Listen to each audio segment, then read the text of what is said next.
Porque a gente passou boa parte dos nossos podcasts desse ano de 2025 contestando muito, especialmente a parte mental de Lando Norris.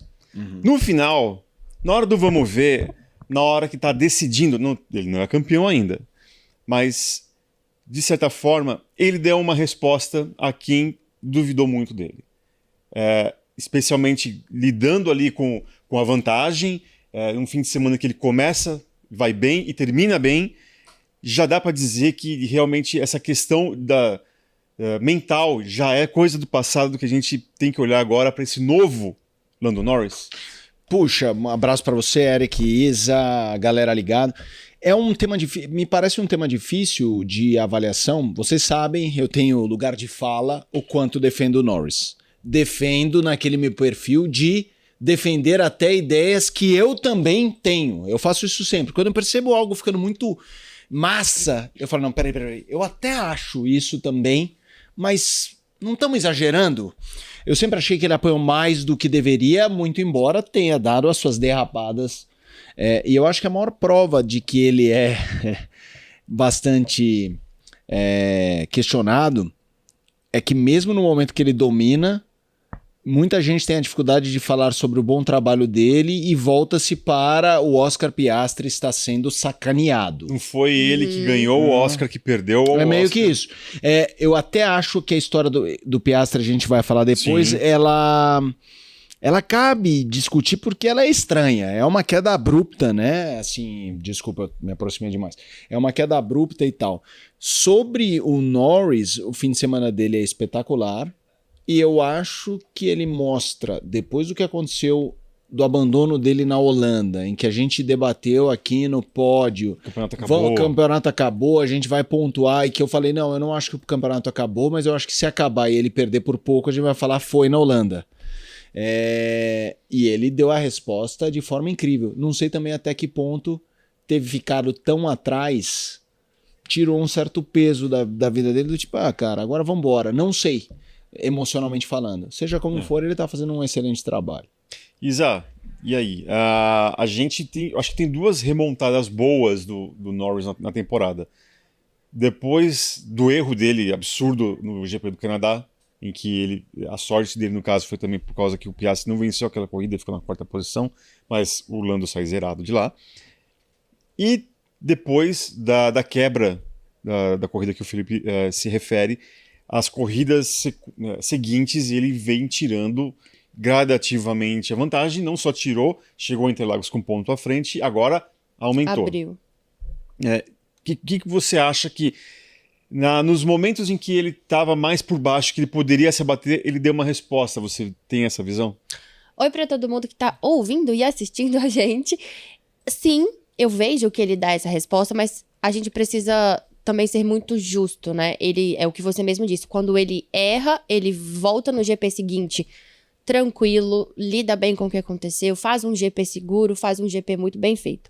E depois acontece aí, né, algo que não tá no controle dele, que é o carro parar de funcionar, o motor parar de funcionar.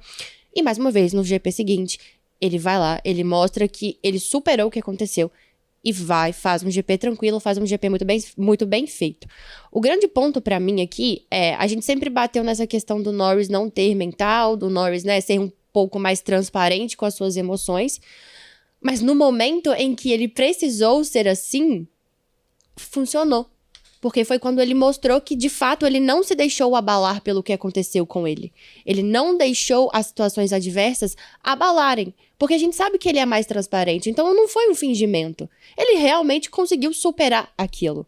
E acho que ele ter passado por esses episódios foi importante. Eles foram importantes para construir essa força, sabe? Essa condição dele conseguir se reerguer e entender como funcionam as adversidades quando você está disputando por um campeonato. Porque, claro, elas vão acontecer. Você não vai ter um campeonato 100% limpo, mas você precisa saber como você vai reagir a partir delas. Sim. E ele reagiu muito bem, né? Então, ele foi crescendo como... Aí eu falo assim como, sabe, pessoa mesmo, durante esse campeonato, porque ele foi mostrando muita maturidade para reagir às adversidades. E para mim esse é o grande ponto que ele pode tirar também, claro, além do título, além de ter vencido na pista, é que para mim é uma grande e franca evolução do Norris como pessoa, de entender, de lidar, de responder às críticas, de saber, né, mostrar e falar para as pessoas que o criticam. E a resposta vem em ser constante, a resposta vem em não deixar as coisas abalarem ele ali por muito tempo. E agora ele lidera com, né, uma certa até folguinha, né? A não ser que ele zere em Las Vegas e o Piastri volte a vencer. Né, eu acho que e do jeito que está a situação do campeonato, né, talvez seja muito mais fácil, menos difícil, assim, dele ter algum problema em sair zerado do que o Oscar Piastri vencer. Porque é um dado muito interessante que no fim de semana chegamos a 2 meses, nesse último fim de semana, que o Oscar Piastri não é que não tem vitória. É isso que chama a atenção. Não tem pódio. Já deu 2 meses. Já bateu 2 meses. Foi no fim de semana de 7 de setembro. E ele abandona 3 das últimas 6, né? Contando 2 sprints, né? Então, tudo bem, uma das sprints que ele abandona junto com o próprio Norris, né? Que foi a de Austin. Mas alguma coisa tem que acontecer. Alguma explicação a gente tem que ter sobre essa queda de rendimento tão grande do Piastri, Felipe, porque muito se fala sobre a questão, porque ele não lida perdão, que ele não lida direito com pistas em que você não tem uma aderência tão boa. Mas só isso pra mim é muito estranho. Não. O fato de ter despencado assim a performance dele é muito. Porque a gente está acostumado a ter uma fase de atleta, né? Um super tenista é mais raro, mas um bom tenista que de repente emenda 2, 3 torneios caindo na estreia para a segunda rodada, atacantes, uma jejum de gols, mas dessa forma, porque se fosse simplesmente, olha, faz 2 meses que ele não ganha do Norris, seria algo que me chamaria a atenção de qualquer jeito. Uhum. Mas eu diria, parabéns pro Norris, tá fazendo...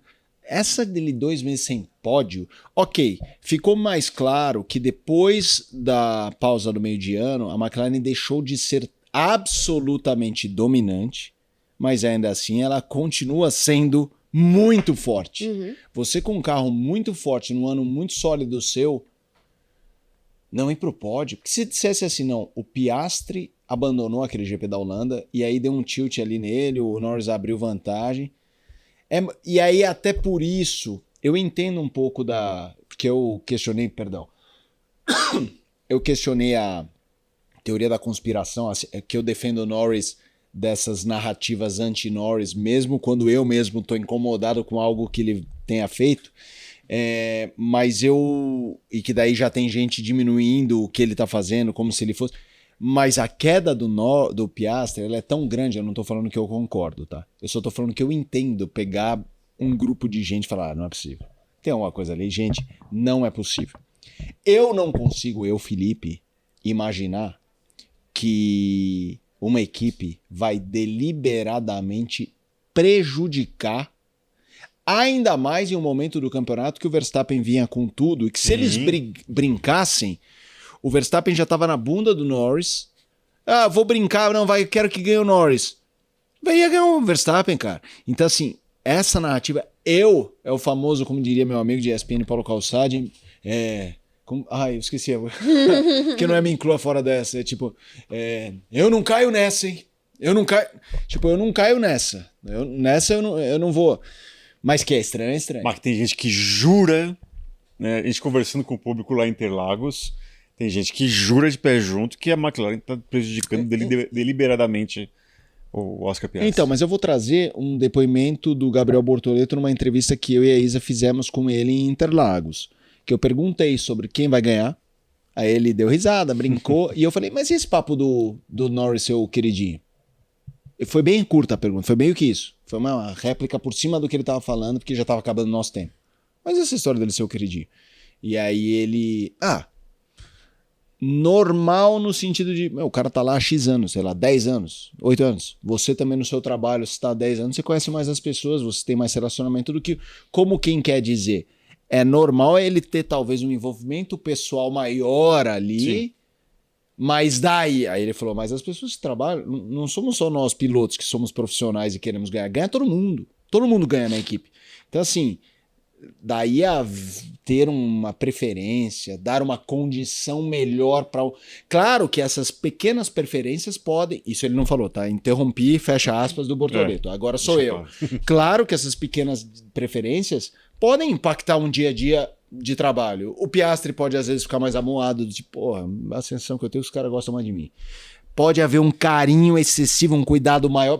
Pode. Daí é ter um privilégio. Eu não consigo ver. Ainda mais pelo componente. Se não tivesse o Verstappen na equação, ganhando. Gente, quem mais somou ponto? Há 2 corridas a gente tava falando, ele vai pegar. Uhum. Você acha que a McLaren não tava piscando? Desculpa. Fique ligado porque a Mint trouxe novamente a promoção do cashback.